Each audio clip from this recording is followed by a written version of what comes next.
everybody, it's Chris Eads, known online as Wootini, here with another Gay Gamer video podcast.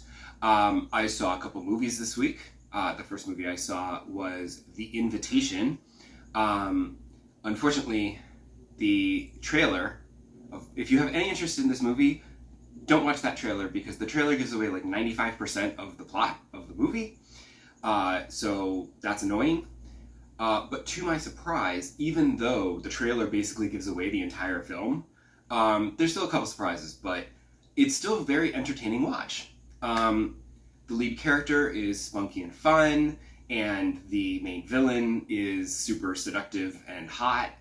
And the script is like surprisingly sharp and witty in places, and it's like a little smart, which I appreciated. So a mild recommendation on that one. You don't have to go to the theater. Wait for it to come to TV. It's fine.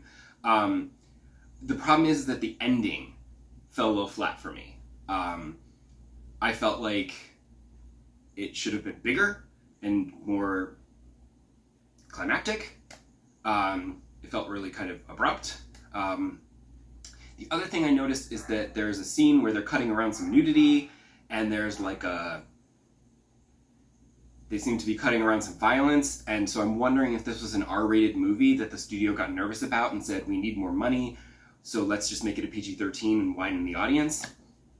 So I don't know if there's like an R-rated cut of this that might be better.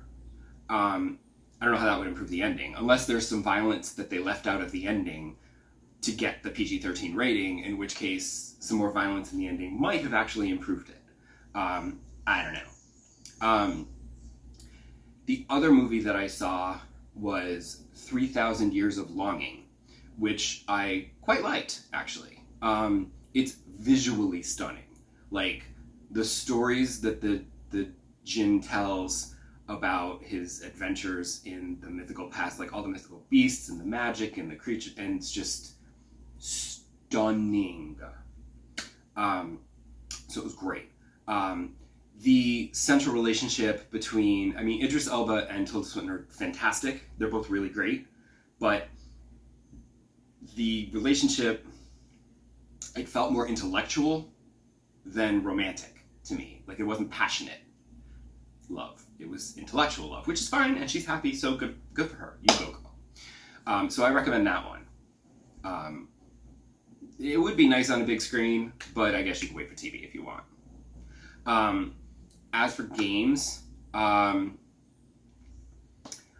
have been, as you know, last episode, I finished Star Wars Jedi Fallen Order. So I'm now, the game that I started next, that I didn't mention last week, I kept as a surprise, I started the first chapter of the Dark Pictures anthology, The Man of Medan. Because it was a free game on PlayStation Plus, and I said, let's try it. Because I really enjoyed Until Dawn, but I never bought any of the Dark Pictures anthology because they didn't get the best reviews, and I'm like, and I'm like, $30? They were discounted because they were shorter games, because they're like, short stories instead of a novel. So they're like $30 or whatever, but I was like, would I really get $30 worth of enjoyment out of it? I don't know. But now that it's free, I said, let's go ahead and do it. All it takes is my time. And they don't take much time because they are short games. I don't know if I'd paid $30 for it, I might have been slightly annoyed. Because you are meant to replay them to get like different outcomes and different endings and stuff, but I, can't do that right away. It's funny because I liked the game, but there were times when it felt like a ripoff of a Supermassives game, because like the facial animations were terrific. You could recognize the actors, they looked right, but then like the bodies were less detailed, and like minor extras and stuff were really not detailed, and the animations weren't always great. So there were times when it felt like a cheap knockoff of a Supermassive Games game, but it's not. It's actually Supermassive Games. They're just doing like a low budget horror game. So it's like, whereas Until Dawn and The Quarry are like your A-list theatrical releases, this is more like, it's going straight to Shudder kind of thing, low budget horror. Which isn't to say it's bad. It actually was still pretty entertaining. It's the same gameplay, lots of, some exploration, a quick time event, tons of dialogue options that can change things and send you off in a different path. The story was fine. It actually got me. There's a few creepy moments, but there's a bunch of jump scares, and a bunch of them got me. So I was like, good for you, especially when playing in a dark room. So it was fine until the ending, where there's like a twist that, yes, and I'm avoiding spoilers on like a 3-year-old game. I know. There's a twist at the end that explains everything, and I was like, kind of like, well, that's clever, but it also kind of spoils everything that came before, so it kind of ruins it. I'm like, But it didn't ruin the whole thing. It was fine, and it was a clever explanation. I was like, okay, fine. But I was slightly let down, and then the actual ending was like so abrupt and rushed. It was basically like, okay, let's get out of here and go home. Bye. And I was like, well, what? And I don't know if that's because I got all the way to the very end, and then one of the characters died. And it was the one I really liked, too, so that was a shame. I felt really bad. I was like, oh no! I got her killed! Oh, and I felt really terrible. And then we had this super abrupt ending, and I'm like, I don't know if everyone made it out alive, if you would get, like, a better, longer, more satisfying final scene, Or if that character would have just been in the same scene, and there just would have been one more character in that scene as they rushed away. And there's an epilogue, which is like, eh. So I was a little disappointed in the ending. So I don't know if I will play the others. I might wait and see if they show up on PlayStation Plus and play them for free.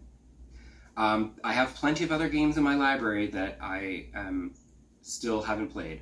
So, and I'm, like I said, like Man of Medan, these games are short because you're meant to go back and then like play it again and like do different things and see if you can get a better outcome. Except for the fact that I am not going to play it again right now. It's like when you finish a movie, you don't start it again right from the beginning. Like, that's ridiculous. You need to give it a minute and let it rest. So I'm going to play something else, and then maybe I'll go back to it. Or maybe not. I don't know. And while I really should be going back to play Pokemon, I still want to keep using my PS5 because it's my brand new toy. So they're having a PlayStation sale right now, and I saw that the Assassin's Creed Valhalla DLC was on sale. So I bought the Siege of Paris because that was the only one that I was really interested in. So I popped in my disc and I downloaded the PS5 version of Assassin's Creed Valhalla and the Siege of Paris DLC so that I can play a little bit of Assassin's Creed Valhalla on a PS5 and see what that's like. Again, it's another PS4 game I'm playing on a PS5, so it's not really a PS5 game, but I don't have any of those. So they haven't really made any of those yet, so that I want to play. So that's it, and come back next episode, and I'll talk about my experience playing Valhalla and sieging Paris. Bye!